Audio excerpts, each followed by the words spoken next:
Hey folks, thanks for joining us for Spotlight 2020. As you know, the theme of the night is rewind, pause, fast forward, the perfect theme to talk about the old-fashioned cocktail. Cocktail of the past, present, and future. If you want to play it cool and just take it easy tonight, we've got the Tattersall bottled old-fashioned right here for you, ready to go, just pour it over ice. If you want to get a little more adventurous, we can make one ourselves, which is what I'm going to show you how to do. You're going to need something to stir in. I've got this beautiful crystal glass mixing vessel right here. If you have one of these at home, awesome. If you got just like a cocktail shaker or something, that works great as well. First thing we're going to start off with is some sort of sweetener. I'm going to use maple syrup because it feels very upper Midwest to me. Simple syrup, honey, agave, anything that has like a good bit of sugar to it, that's what you're looking for. 1/2 ounce of that, 0.5 ounces. Then we're going to add just a little of our Tattersall SOUR CHERRY LIQ in there. I like that, it gives it a little bit of a spice and fruit note.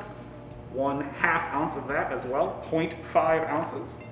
And then we're going to add the whiskey, the big backbone of the cocktail. We're going to do 2 ounces of that. I'm using the Tattersall rye. I like it because it's nice and spicy. It has this sort of like ginger pepper bite to it. If you've got bourbon at home, that's great. If you want to use the local rye, that's awesome too. And then we're going to add 2 dashes of bitters. I'm going to use classic Angostura bitters. I'm betting that's what you've got at home as well, but if you want to get adventurous with it, go nuts. 2 dashes of that in there as well. Then we need some ice. I trust that you have some at home. I definitely do.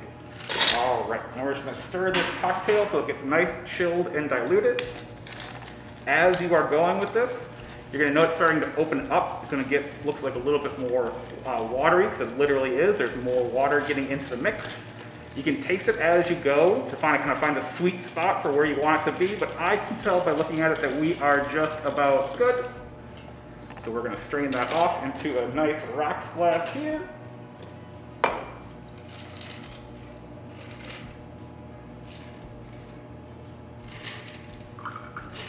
We're going to top it off with some fresh ice. The key here is that we want fresh ice because it's still colder. It's not as warmed up as the ice in this glass. And that, folks, is all she wrote. If you feel like you really want to go all the way, a nice squeeze of orange peel over the top, perhaps a cherry, and you are good to go. So cheers and enjoy the night, folks. Welcome back. We're going to do one more cocktail before we release you back into the wild. We're going to recreate what is one of the modern classics of the cocktail renaissance, the Gold Rush cocktail. Originally formulated at the bar Milk and Honey in 2001 in New York City, we're going to do just a little bit of a twist on it with a little bit of a Minnesota spin. So first things you're going to need are some cocktail shakers. This is what we've got. You might have something with 3 pieces at home, but whatever you get, shake some ice up, you're good to go. We're going to start with some honey syrup. That's one of the classic parts of this cocktail. This is equal parts honey and hot water. All you gotta do is like heat it over a stove, low heat, until it all mixes together. Then we're gonna add a little bit of lemon juice, 3/4 ounces of both the honey syrup and the lemon juice. Now this is classically made with bourbon whiskey. I'm gonna use the Tattersall rye because it gives it a little bit more of this deep spice, almost like a ginger flavor influence with the honey. It's a nice extra pairing. We're just gonna shake that with some ice. I'm actually going to add in some of our habanero bitters as well to reinforce that spice flavor. That is something I like. You don't need to do that at home. I think it just gives another added dimension.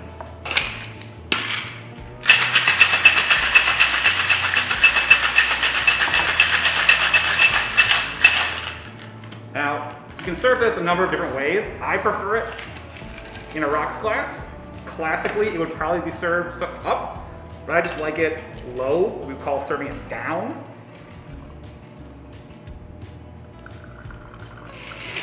Squeeze a lemon peel over that and you are good to go. I'll tell you this is spicy, sweet, citrusy. It is the perfect cocktail for fall weather.